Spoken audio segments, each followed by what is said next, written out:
All right, what is going on, guys? It is, well, we just got done with stage number 8 results. Those are posted. I've got them up. You've seen the video on YouTube, but now it's time to talk about the overall results for the rally through stage 8, and more importantly, the future. Stage number 9 is on the horizon. We've got the map ready to go, so we're going to cover the map really quick, and then we're going to go into the overall standings, because I got a feeling that there's going to be some changes. Stage number 9 is the first half of the second marathon refuge stage. That means that these guys are going to be racing out into the unknown. They're going to have a basic camping infrastructure, only themselves to depend on, and, well, the elements. Then they're going to have to race back to their teams for the final sprint to the finish line. They'll have stage 11, 12, and 13 after the marathon to make it happen and figure it out. But we'll see if there's any breakouts. All right, so with that being said, let's jump right into it. Let's get the map up on the screen so you guys know what these guys are going to be heading into for stage number 9. First and foremost, of course, our sunrise, 6:40 a.m., sunset going to be at 5:45 p.m. More importantly, the road from Wadi Ad Dwasir to the refuge marathon. 0% asphalt, 73% dirt track, 12% sand, 8% dunes, 7% stone track. So little bit of a mix in there. The dirt track with the sand and the dunes. It should be interesting to see how it goes. One thing to note as you guys are looking on the map, you're going to see you have two lines. You have the yellow and the blue line, indicating that they are going to have separate tracks for the vehicles and for the motorcycles. So this is going to keep them separate, which means the advantage for the vehicles having lines to follow is gone. It's very interesting how the Dakar has done it this year, that they specifically picked the stages for the marathon, or the marathon stages, to be the ones where they send the vehicles out on their own and not having the tracks from the bikes. And as we saw in the first instance, they did have the vehicles crossing over lines from the previous stage, making the navigation even trickier for them. So I would expect to see some change up in that vehicle side as far as the standings go in the overall. So we'll cover the motorcycles first. The FIM will be traveling along the blue line for this stage in particular. Their first section is going to be 119 kilometers of road section A. That is the transit or the liaison to the start of the race, or start of the selective section. Their selective section will be 418 kilometers, followed by a 4-kilometer road section or liaison to the bivouac, where they will be spending the night out on their own. That's going to be a total day for them of 541 kilometers. So very, very long day for them. We will see. Well, it's within reason. Our stage lengths for the Dakar this year have been roughly in that average of the low 400s to mid 400s. And some even shorter than that. So a little bit of everything. Then we'll take a look at the vehicle side of it. They are going to be traveling. It looks like they're going to have a 418 kilometer section as well. Looks like they're pretty close on that one. Total for the vehicles is actually going to be 410 kilometers. So a little bit shorter of a day for them. It looks like they're taking a more direct route in some cases to the refuge bivouac. Let's take a look. They are going to have, it looks like they are going to have a service area between kilometer 183 and kilometer 184 in that transfer. It looks like that teams will meet them there for that really short stint, so they'll be able to get on new tires and maybe address any quick concerns that they may have. So this is going to be interesting. Again, does this mean that they're going to have a rocky start to the first? That dirt track and that stone track, is it going to be in the first 7%? We'll do the stage breakdown here in just a second. It is available now. And then let's take a look here. So our fuel range on this one, 119 kilometers from the bivouac to the start, where all will take on fuel. Neutralization is going to be 196 kilometers into the stage. They will take on fuel there, hang tight, and then from there they will have a 222-kilometer sprint out to the finish line, where they will have additional fuel on there.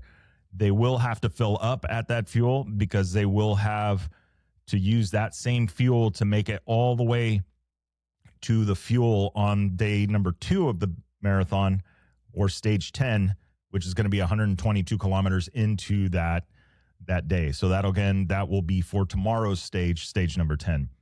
First bike is expected to leave the bivouac this afternoon, or 5:55 a.m. for them, which is going to be 6:55 p.m. here on the West Coast.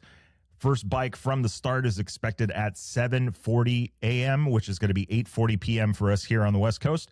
First vehicle to leave the bivouac will be at 6:25 in the morning, and then the first vehicle to leave will be at 8:10 in the morning to take the stage start. So very interesting to see how this breaks down. Again, stone track, we already know the dirt track and the stone track. The stone track wreaked havoc on tires on the previous marathon stage and shook stuff up. Edgar Canet getting the short end of the stick on there. Doherty also suffering a crashed front wheel. I mean, it's just, there can be a lot of transition in time, a lot of time lost, navigation mistakes, things like that. But we'll see what it looks like here in the stage description in just a second. So let's take a look at the time controls for this. First bike, as we know, is 7:40 a.m. at the start of it, and they're expecting it to finish at 1:29 p.m. So very fast stage, or semi-fast stage for the bikes once again. So 7:40 a.m. to 1:29 a.m. or p.m. For the bikes. And then let's see, it looks like they don't have the time control for the vehicles posted yet, but I expect it to be something similar to that. Let's see here. All right, let's take a quick look at the briefing for the stage. We'll get it up on the screen. It looks like on the general information, kilometers 1 or 0 through 25 from the start to the kilometer 25. Very fast tracks and off-piste sections with a few dunes. Pay close attention to the cap.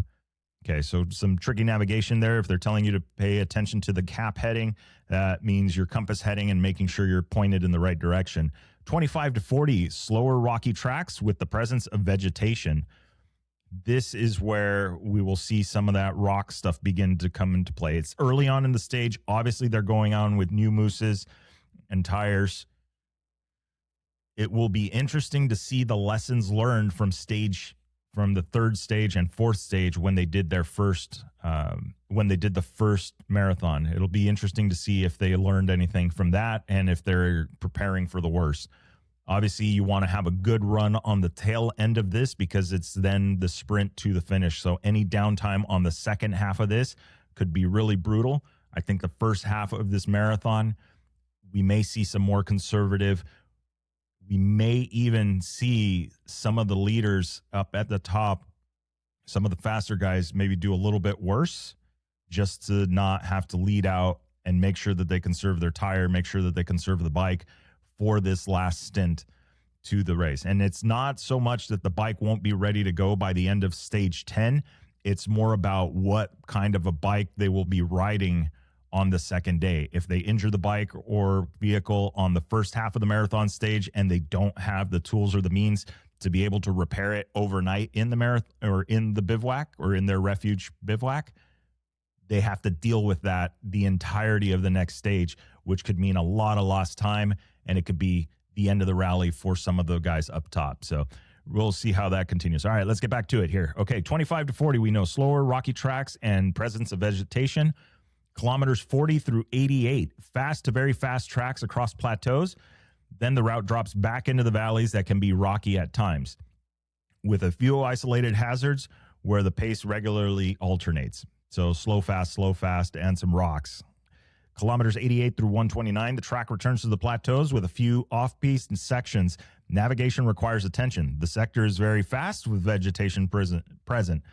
So camel grass, and then off-piste, no known tracks, which means it's just going to be the first vehicles cutting through that with no track to follow, just a compass heading that they have to make happen. Kilometer 129 through 133, difficult passage over the summit with ruts and ravines. Then they're going to get into kilometer 133 to 190, winding tracks through a wadi with vegetation, followed by a return to faster tracks. Kilometer 185 to 250, very fast tracks. Watch out for numerous tracks and caps. Neutralization section. Kilometer 250 to 265 is going to be slower and rockier tracks with some difficult sections and tracks that are less visible. So it sounds like they're sprinkling in these rock sections along the route and not just in one particular part. So we'll see how that plays out. All right, tail end of this, 265 to 283, very fast tracks. 283 to 290, so a 7-kilometer section that's going to be a passage through a rocky canyon. It's very interesting that they specifically called that out. So again, I got a feeling we're going to see more tire issues. 290 to 355, fast to very fast tracks on plateau, control point 1 passage. You have 355 to the finish, alternating dunes and fast off-piste sections. So if they've got a good bike, they'll have a chance to stretch its legs. Let's take a look at the Vigilance points. Vigilance points is the organization saying you've got this whole map in front of you, but these are the points you got to watch out for. Kilometer 128 through 130, poor tracks and numerous danger to zones. So room for error. If you miss one of those, could be an issue, could be an injury on that. So got to watch out for that one. Kilometer 170 to 175, numerous camps and animals. So getting into these camps, this is something that we're talking with Darren Skilton about as you get into some of these sections and you get into these camps or small villages with multiple exits. You could have 6 exits more or less pointing in the right direction, or it could tell you to go left, but what they meant is the other left, meaning you pick the one trail over from where you should have. And the worst thing that could happen is the notes kind of line up and your navigation, you feel like you're not as confident and end up adjusting odometer or making decisions based on, well, this must be it, and only driving yourself further out into the desert. So we'll see. Hopefully there's no navigation errors like that, especially up at the top, especially once they clear through some of these HP sections, making sure that they're still on track. We could see some changes just even in that and not necessarily the mechanical side of the house. Kilometer 170 to 175, numerous camps and animals. Kilometer 213.08, asphalt crossing in a 30 kilometer per hour speed zone without a checkpoint, without a control point there. So we've got to watch out. They do have a very specific speed zone in the middle of the stage or towards the end of the stage at kilometer 213, closer to the middle. Kilometer 286 to 288, poor track with numerous hazards. So definitely want to watch out for that one. Let's take a look. It looks like the FIA, so for the cars, it's going to be pretty much the same notes for those guys. So it'll be interesting to see. They do have some more sections here at kilometer 56.3, difficult rocky section, 196.35. There's that speed zone. And then they do call them out on the bikes. The bikes we're talking about towards the end of the stage, that we're going to have some narrow rocky canyons. They're specifically mentioning those for the vehicles as well. So it'll be interesting to see if there's anything in there. Hopefully nobody gets caught up, especially the leaders. So, all right, with that being said, let's talk about the leaders and the stage overall, because this is where things could change very, very quickly. So through stage number 8 at the 2026 Dakar Rally, Luciano Benavides is currently your overall leader, picking up a total of 9 minutes and 16 seconds of bonus time.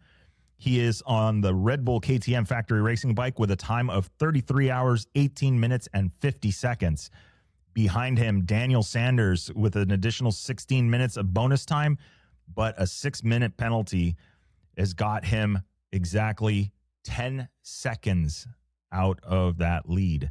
So very, very close. I'm expecting to see some teamwork, and this could be very interesting for the last couple of stages, or the last few stages here at the Dakar Rally. Aboard the Red Bull KTM, he holds on to that second place by 10 seconds.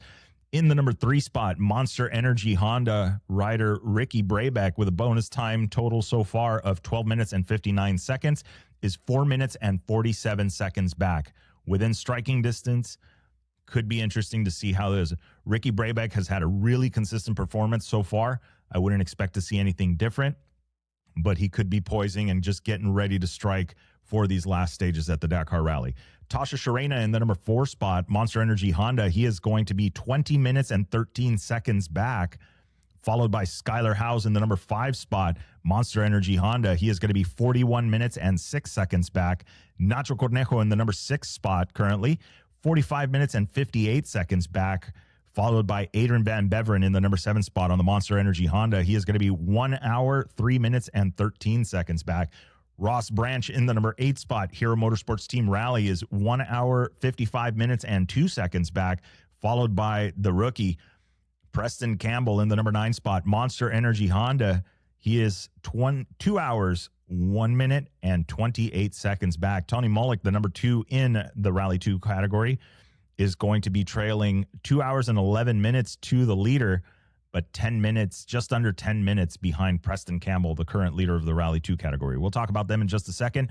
Then you have Dabrowski in the number 11 spot. He is the 3rd on the Rally 2 category. He is 2 hours, 28 minutes, and 8 seconds back for the overall. Mason Klein currently sits 15th overall with a 3 hour, 41 minute, and 51 second deficit. As we take a look further down the list, let's jump over. That is the bike overall. And Rally GP. Let's take a look at the Rally 2 category. Rally 2 category is also heating up. Not as close as the Rally GP side of the house, but definitely getting closer. Preston Campbell aboard the Monster Energy Honda. He's got a total time right now of 35 hours, 20 minutes, and 18 seconds, followed by Tony Mullick on the BAS World KTM team. He is going to be 9 minutes and 36 seconds back. So we've seen that lead of Preston Campbell dwindling after the last stages, but not as quickly as probably Mullick would like to see. We'll see how the Honda strategy works out since they're all kind of in that top 10 area hanging out. We'll see how that produces if they're going to be obviously working in a team and trying to get the best possible result for the brand. So Dabrowski in that number 3 spot, Deuced Rally team, 26 minutes and 40 seconds back. Let's take a look at the top 10. In the number 4 spot on the HT Rally Raid entry, you got Barbosa out of Chile. He is going to be 1 hour, 35 minutes, and 2 seconds back. Ventura in the number 5 spot, Monster Energy Honda, going to be 1 hour, 37 minutes, and 24 seconds back. Followed by Juicius in that number 6 spot, HT Rally Raid, 1 hour, 49 minutes, and 46 seconds. So 4 through 7, all within striking distance of each other. One mistake, downtime, anything like that, and it could change those runnings pretty quick in the Rally 2 category. In the number 8 spot, Santos aboard the Husky, Frutas Patricia Pilar. You got 2 hours, 18 minutes, and 25 seconds behind there. And then Lieto in that number 9 spot, Pedrega team, 2 hours, 44 minutes, and 57 seconds back. And then aboard the Cove Angle out of the Czech Republic, you've got Orion Moto Racing Group, 2 hours, 57 minutes, and 25 seconds. So that is the current top 10 in the Rally 2 category. We'll go with an honorable mention there for Niels Therick, picking up the stage win on stage number 8. He is currently sitting 3 hours and 49 minutes back from the lead, but nevertheless, he's posting some stage wins. So very well done on him for this one, and obviously showing that the Cove's got legs. All right, let's jump over to the vehicle so we can get this wrapped up. Right now, as it sits in the overall, Nasser Al-Attiyah going to be sitting on a total time of 32 hours, 32 minutes, and 6 seconds, with Matthias Ekstrom just behind him in the Ford entry, 4 minutes behind. And then it's Henk Ladigan in the Toyota Gazoo Racing entry, 6 minutes and 8 seconds behind him. Very close racing once again. Lots of rocks, time for punctures. They've got a pit in this particular stage, in stage number 9. We'll see if they get another one in 10 and maybe even in 11. So that is your top 3 right now, less than 10 minutes apart. Nanny Roma actually joins that party on the 10-minute club. He is going to be in the Ford Racing entry. He's 9 minutes and 37 seconds back. And then rounding out the top 5, Carlos Sainz, 10 minutes and 39 seconds back. So still a close race up at the top going into the marathon stage. You've got Sebastian Loeb in the number 6 spot, Dacia Sand Riders. He is going to be 17 minutes and 25 seconds back, with the Americans Mitch Guthrie and Kellen Walsh in the number 7 spot in the Ford Racing entry, going to be 23 minutes back. Sarah Dory in the number 8 spot, Century Racing Factory team, 25 minutes and 4 seconds back, followed by Moraes in the number 8 spot. The Dacia Sand Riders, 29 minutes and 55 seconds. Ferreira in that number 10 spot. Toyota Gazoo Racing, 35 minutes and 8 seconds back. So that is your top 10 currently in the ultimate category. You do have Toby Price in the number 11 spot, Toyota Gazoo Racing. He is going to be 40 minutes and 26 seconds back. And then we'll take a look down the line here. Seth Quintero and Andrew Short in the number 15 spot, Toyota Gazoo Racing. He is going to be 1 hour, 7 minutes, and 13 seconds back. So we'll see how this shakes down. Obviously, we still got a ways to go. Let's take a look really quick at the SSV side of the house, or we'll go stock first. Stock in the overall, Stefan Petterhansel's not on this one. You've got Bakuska in that Defender Rally entry, 38 hours, 40 minutes, and 14 seconds, followed by Sarah Price and Sean Berryman, going to be 2 hours, 37 minutes, and 51 seconds back. And then you're going to have Basso in the number 3 spot. He is going to be 3 hours, 39 minutes, and 23 seconds. So a little over an hour between Price and Basso for that number 2 spot is looking pretty good considering we're getting into the final stages of the Dakar Rally. So all the best there. We've got Stefan Petterhansel taking over the number 4 spot. Looks like he was able to make it into the bivouac, but taking on a very, very big penalty. He did have to wait for some assistance this morning after having a mechanical, so not the best day for him. He is currently 37 hours, 7 minutes, and 56 seconds back. So out of the running for the top 3, unless we have another fail in there, but we'll see. Still some stages to go. It would be awesome to see a Defender podium all there, but right now the top 2 steps are being held onto pretty tightly.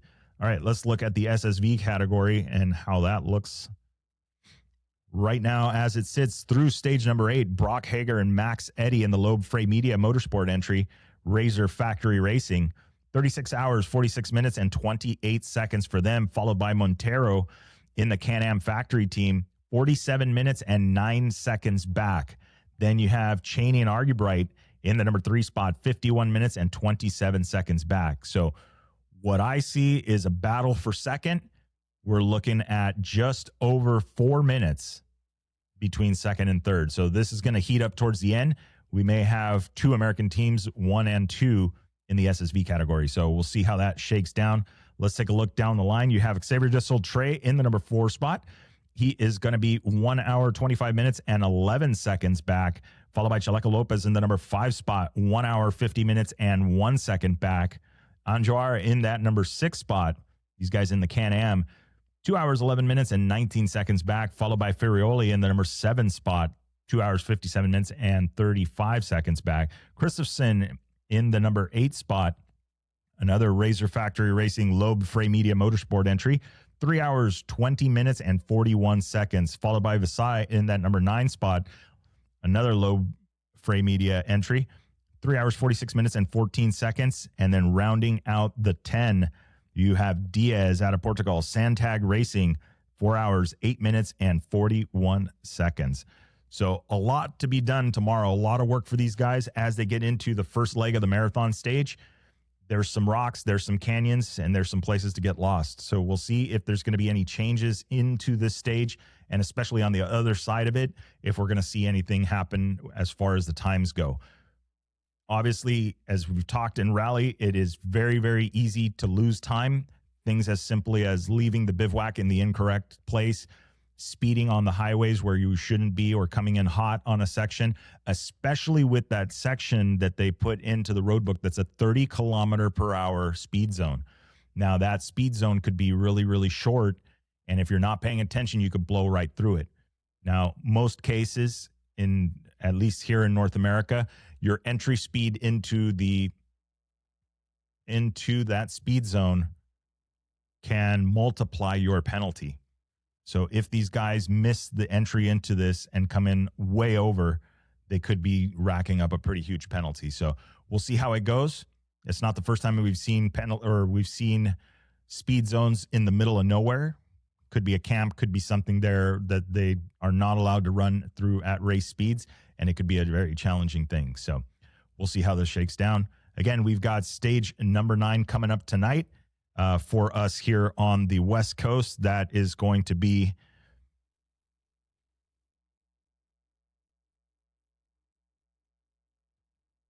a start of 5:55 a.m. or 6:55 p.m. for us here on the West Coast. First bike to leave the line at 8:40 p.m. here Pacific Coast time or 7:40 a.m. Saudi time. So with that being said, guys, we're going to wrap it up. That is the overall standings through stage number 8, and it is the stage number 9 course briefing for it. If you haven't already, don't forget, jump on down below. We've got a link to the Command Central. You can find this information on the Chasing Waypoints website, and then we will see you guys for tomorrow's stage 9 results, leg number 1 of the last marathon of the 2026 Dakar Rally. So hope you guys are enjoying. If you like the content, don't forget to hit that subscribe button, and we'll see you.